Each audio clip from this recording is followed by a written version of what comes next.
Are you able to see this screen? Sir. Yes, sir.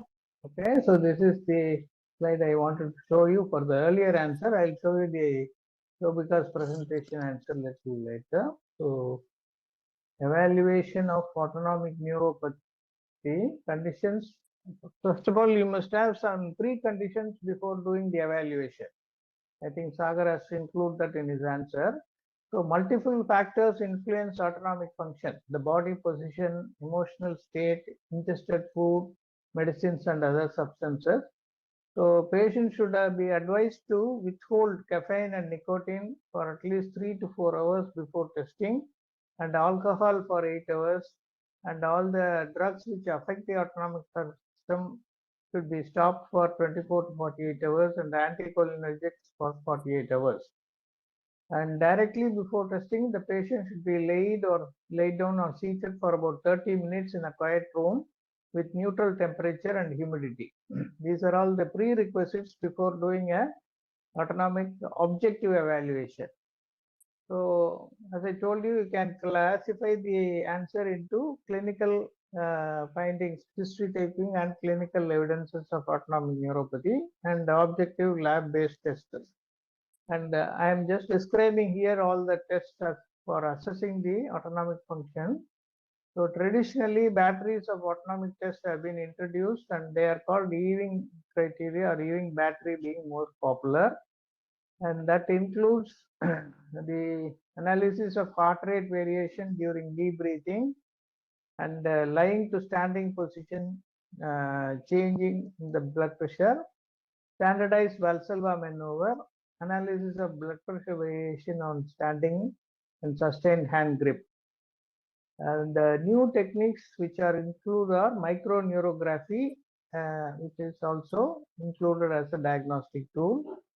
And for first week to evaluate the cardiovascular reflexes, we can do Valsalva maneuver, and I have not elaborated it, but what Sagar has elaborated, you can write about the 4 phases and what are all the changes that happen.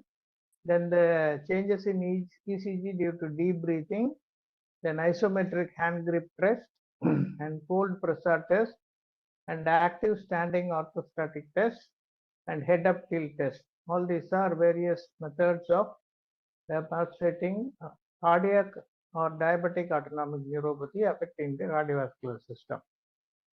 And for testing the pseudomotor function, the thermoregulatory test, where the integrity of the central and peripheral sympathetic nervous pathway from the CNS to the cutaneous sweat glands is evaluated here. So the core body temperature is raised by increasing the ambient temperature. This is a very simple test. You ask the patient to stay in a room where the ambient temperature is gradually increased, which in turn will raise the blood and skin temperature, which will make the patient have sweating because of the stimulation of the sweat gland. So patients who have autonomic neuropathy will not experience the normal amount of sweating that is required. So this is called the thermoregulatory sweat test. Then sympathetic skin response. Then quantitative pseudomotor axon reflex test, where this test involves mild electrical stimulation on the skin with iontophoresis, which allows acetylcholine, a natural occurring chemical, to stimulate the sweat glands. So the QSART measures the volume of sweat produced by the stimulation. And microneurography is a newer method of the current advance in the establishment of autonomic neuropathy, where a thin tungsten electrode is made to come in contact with a single afferent nerve fiber, and that stimulation it can be displayed, or it can be made to give an audio response and stored and analyzed, and the impulses from the cutaneous sense organs in response to touch are also recorded here.